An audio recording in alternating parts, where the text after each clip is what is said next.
Hello friends, today we will know about the sentence यानी what is sentence? Sentence क्या है? What is sentence? Sentence is a group of words which makes a complete sense. शब्दों का वह सार्थक mail जो पूर्ण रूप से भाव को व्यक्त करे उसे सेंटेंस कहते हैं। जैसे ही इज़ ए बॉय यानी वह एक लड़का है। इससे हमें पता चलता है कि वो उसका एक पूरा सेंस निकल रहा है यानी उसका सार्थक अर्थ है, इसीलिए इसे सेंटेंस कहते हैं। Kind of sentences. सेंटेंसेस कितने प्रकार के होते हैं? सेंटेंस 4 प्रकार के होते हैं। फर्स्ट, असर्टिव सेंटेंस मतलब साधारण वाक्य। दूसरा, इंटेरोगेटिव सेंटेंसेस प्रश्नवाचक वाक्य। तीसरा, इंपेरेटिव सेंटेंसेस आज्ञार्थक वाक्य। चौथा है एक्सक्लेमेटरी सेंटेंस यानी विस्मयादिबोधक वाक्य।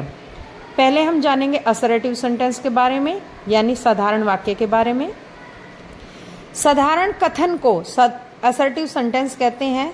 जिस वाक्य के किसी तथ्य को स्वीकार करने या इनकार करने का बोध हो उसे असर्टिव सेंटेंस कहते हैं।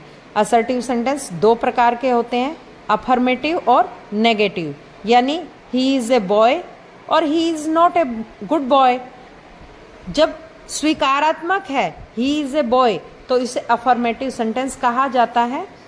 दूसरा है नेगेटिव सेंटेंस यानी कि नकारात्मक, जिसमें ना का प्रयोग होता है। He is not a good boy, वह एक अच्छा लड़का नहीं है। यानी कि असर्टिव सेंटेंस 2 होते हैं, अफर्मेटिव और नेगेटिव। आते हैं दूसरे नंबर पे इंटेरोगेटिव सेंटेंस, जिसमें प्रश्न पूछा जाए यानी कि क्वेश्चन मार्क हो, उसे हम बोलेंगे इंटेरोगेटिव सेंटेंस। जैसे हु आर यू, तुम कौन हो। व्हाट इज दिस, यह क्या है। इनमें हम प्रश्न पूछ रहे हैं और जब प्रश्न पूछा जाता है तो उसे कहते हैं इंटेरोगेटिव सेंटेंस यानी कि प्रश्नवाचक वाक्य। तीसरा, इंपेरेटिव सेंटेंस आज्ञार्थक वाक्य। आज्ञार्थक वाक्य यानी क्या है? जिससे हमें आदेश का, प्रार्थना का या परामर्श का बोध हो उसे हम इंपेरेटिव सेंटेंस कहते हैं। आदेश, आज्ञा या आज्ञार्थक माने आदेश, प्रार्थना और परामर्श। डू दिस वर्क, इस काम को करो। डू नॉट लाफ, हंसो मत। रीड हार्ड, ठीक से पढ़ो। गो टू स्कूल, स्कूल जाओ। प्लीज हेल्प मी, कृपया मेरी मदद करें। इस तरह के सेंटेंसेस को इंपेरेटिव सेंटेंस कहा जाता है।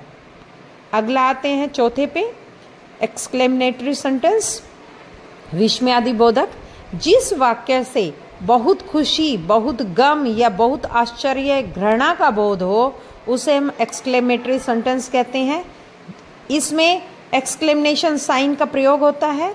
जैसे हुर्रे, हुर्रे के बाद हम एक्सक्लेमेशन साइन यानी विस्मयादिक बोधक चिन्ह का प्रयोग करते हैं। We have won the match, हमने मैच जीत लिया है। What a big animal it is, कितना बड़ा जानवर है। इससे हमें पता चलता है कि हमें आश्चर्य हो रहा है, दुख हो रहा है और खुशी हो रही है। इस तरह के सेंटेंसेस को, वाक्यों को हम विस्मयादिबोधक या एक्सक्लेमेटरी सेंटेंस कहते हैं। अब शुरू करते हैं optative sentence. Optative sentence is used to express different kinds of emotions such as prayer, desire और बून और ए कर्ज। यानी इच्छावाचक वाक्य वे होते हैं जिनमें विभिन्न प्रकार की भावनाएं एक्सप्रेस की जाती है, दर्शाई जाती है। जैसे कि प्रार्थना, इच्छा, शाप या वरदान। जैसे मे यू लिव लॉन्ग, ईश्वर करे आपकी आयु बढ़े। May you go to hell, भगवान करे तुम नरक में जाओ। इस तरह हमने जाना कि सेंटेंस 4 प्रकार के होते हैं, लेकिन अगर भाववाचक को एक्सक्लेमेटरी सेंटेंस से यानी ऑप्टेटिव सेंटेंस दोनों को अलग कर दिया जाए तो ये 2 और बढ़ जाते हैं, तो 4 की जगह ये 5 हो जाते हैं। वैसे सेंटेंस सिर्फ 4 प्रकार ही होते हैं, अफर्मेटिव, यानी डिक्लेरेटिव, इंटेरोगेटिव, एक्सक्लेमेटरी और इम्पेरेटिव। दोस्तों, अगर आपको मेरा वीडियो पसंद आ रहा है तो लाइक करें, सब्सक्राइब करें और मुझे कमेंट सेक्शन में जाके बताएं कि मुझे किस टॉपिक पे वीडियो बनानी चाहिए। और मेरा वीडियो देखने के लिए आपका बहुत बहुत धन्यवाद।